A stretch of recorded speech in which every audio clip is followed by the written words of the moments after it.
Alright, ladies and gentlemen, boys and girls, children of all ages, here we go with the first of probably the most exciting lectures on history you've ever heard. We're going to throw some pop culture in there. We got a little WWE wrestler in there today. We'll try to entertain because this is much better than doing this during class. So here we go. Hopefully you have your notes out and take a little bit extra. The idea when Unit 7 starts is that America, as pictured here, which is all the yellow or tan area, America is expanding quickly. You can see the territories starting to draw out their lines.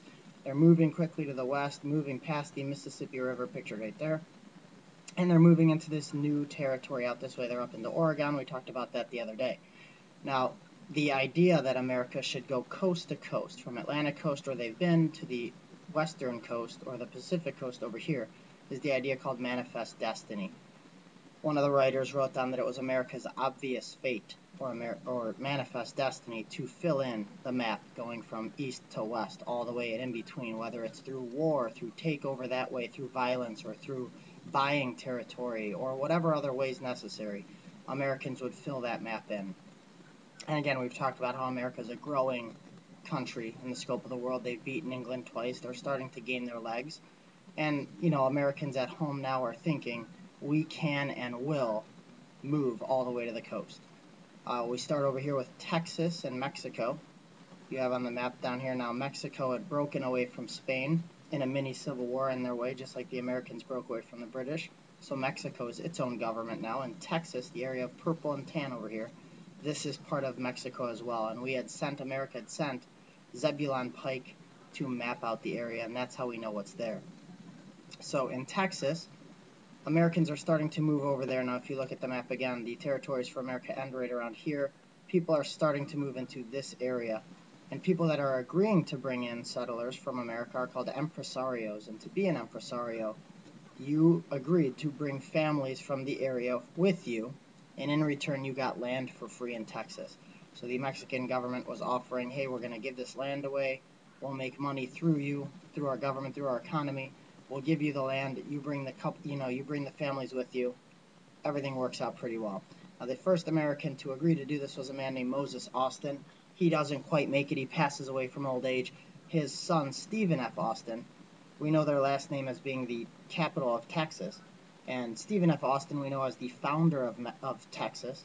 And Stephen Austin is the one who's painted right here in the middle. Now, Stephen Austin brings the families with him to Texas to settle.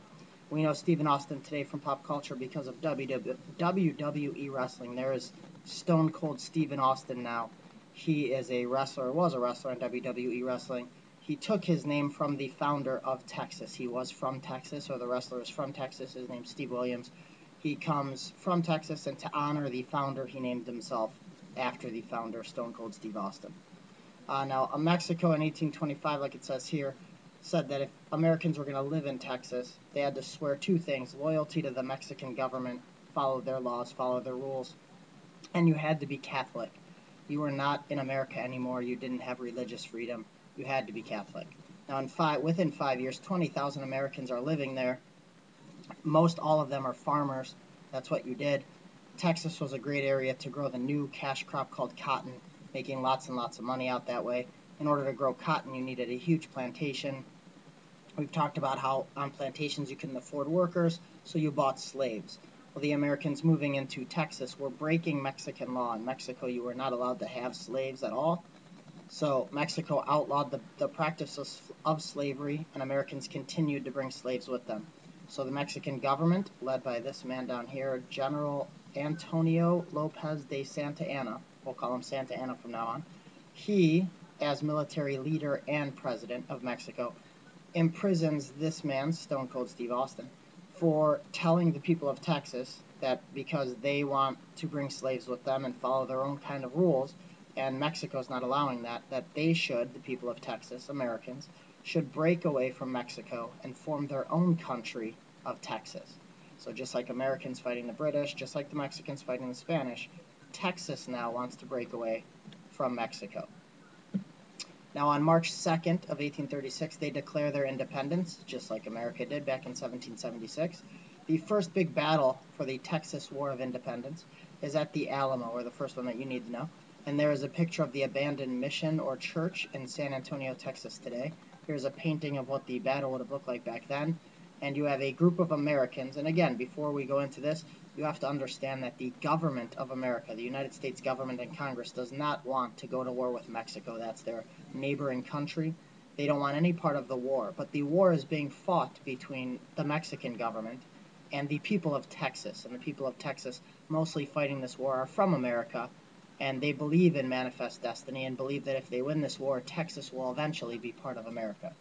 And in the Alamo, these 187 Americans who are kind of hiding out there hoping for reinforcements from Sam Houston are surrounded by the Mexican army of 4,000 troops, and there's a 12-day standoff. The reason that this battle lasts for 12 days is the Americans are just waiting for reinforcements. They can't fight 187 versus 4,000.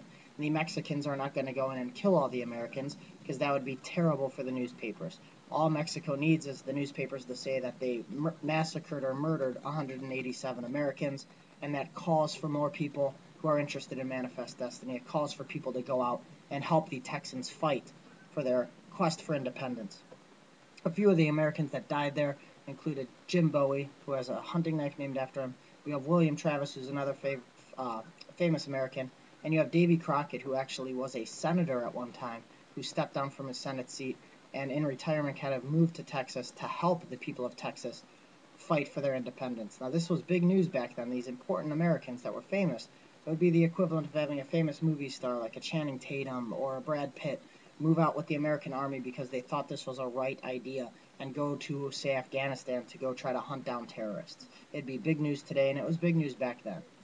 Another big battle in the Texas War for Independence is at Goliad.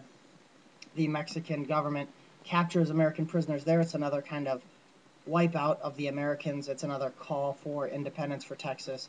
It's another call for more Americans to come out and help the people of Texas. You have the changing of the tide of war in a way at San Jacinto, which is right on the coast of Texas and the Gulf of Mexico.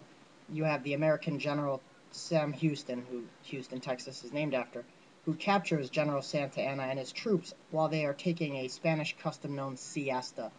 A siesta is a break in the day, usually a 2 or 3 hour break during lunchtime, where in this case the soldiers just eat a big meal together and kind of relax and rest and maybe take a nap, do whatever they need to do. In Spanish cultures, it's usually a time where the city shuts down and people go home from schools, and kids go home from schools, meet their parents come home from work, they all eat their big meal of the day during lunch. It extends your day, so whereas we get off from school at 3:35, you may come back to school at, say, 2 o'clock and leave at noon, and then from 2 to maybe 5:30 or 6 o'clock, you go to school again. But having that couple hours off, you have that nap, you have a little more energy in you, except for you guys at the end of the day period, most of you are kind of sleepy, let alone if you're in my 4th period class. On May 14th, after San Jacinto, when Sam Houston captures the Mexicans, and if you look, 600 Mexicans die fighting at San Jacinto, whereas only 9 Texans die. That again shows you that the surprise tactic used by Sam Houston works. They do capture Santa Anna, who surrenders on May 14th. Santa Anna agrees to leave the area of Texas, making it an independent country or an independent area. Sam Houston is elected as their first president, being the hero from the war. They call themselves the Republic of Texas. Their flag is right there, the Lone Star Republic, as they're called. Their flag looks like it will just be eventually added to the United States flag. It's very similar with the star and the 2 stripes. But Texas is an actual independent country, the Republic of Texas, for 9 years, waiting to join the United States. And that's the big idea, if you've been paying attention the past couple of months of class, is that when a new state enters, the big argument is it a slave state or a free state, to give that power in Congress. So they go back and forth for 9 years deciding should this area especially be a slave or free state, and if it comes in, we would make Mexico, the government, mad at us and possibly have repercussions from that. But eventually in 1845, it is joined or annexed to America by President Tyler. Oregon's next. We already kind of covered that in class a lot, so we'll go fast. Here's our presidential campaign of the time, or the presidential candidate. His name is James K. Polk, and he's running against everybody's favorite compromiser, Henry Clay. He's still around, probably writing compromises. They're running for the 11th president of the United States. Now, the key topic is manifest destiny. The American people want a president who's going to go and be emotional about this idea of taking land at whatever cost necessary to get all the way to the Pacific. And Henry Clay is kind of standoffish about gaining territories, maybe through war or through whatever other reasons. But James K. Polk's slogan is 54-40 or fight. And his big thing is that up here into Oregon and Canada, the big argument is who owns this land, and everybody, Russia, Spain, America, and Britain, all think we have parts of it or we own most of it. America, of course, thinks they own the whole map up here. Canada believes they own the whole map, or England believes they own the whole map.